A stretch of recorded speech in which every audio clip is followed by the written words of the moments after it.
Tamdangan, Bitar, Ilocos Norte. Kung saan may makikita tayo ditong flood control na bagong-bago pero nasira. Sabi ng mga taga dito ay nasira ito nung nakaraang bagyo lamang. At makikita niyo sa likuran ko, itong mga sheet pile na nakalagay para tabunan yung gumuho. Pero makikita niyo sa baba.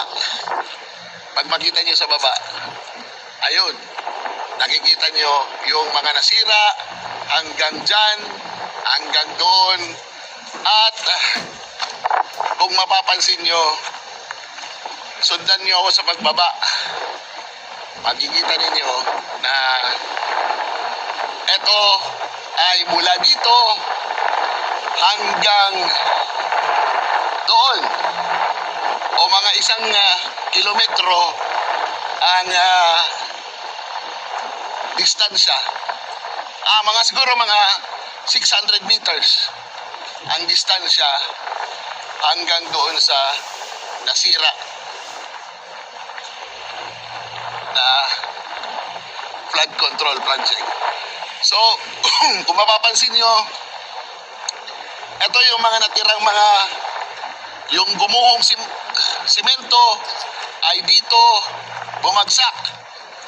Ayan, kasi may bakal nga, ampaw naman yung loob. So, ayan, yung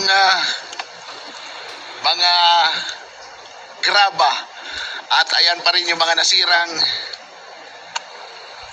mga simento at bakal. So, pag tinignan nyo doon, ayan, ang kanyang itsura. Kaya, alam nyo, dito sa ginagawa ko, sa paghahanap ng mga pagdodokumento ng mga proyektong pambayan ng DPWH, napansin ko lang, todo talaga ang pagnanakaw nila. Todo ang kapabayaan. At higit sa lahat, ang pinakaayaw na ayaw ko na nalalaman, na naririnig na sagot ay let us investigate.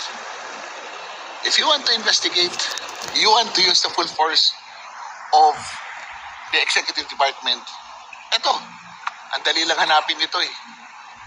Hanggang doon, may sira pa rin. Kaya, paano? Ano? Sayang ang bayo!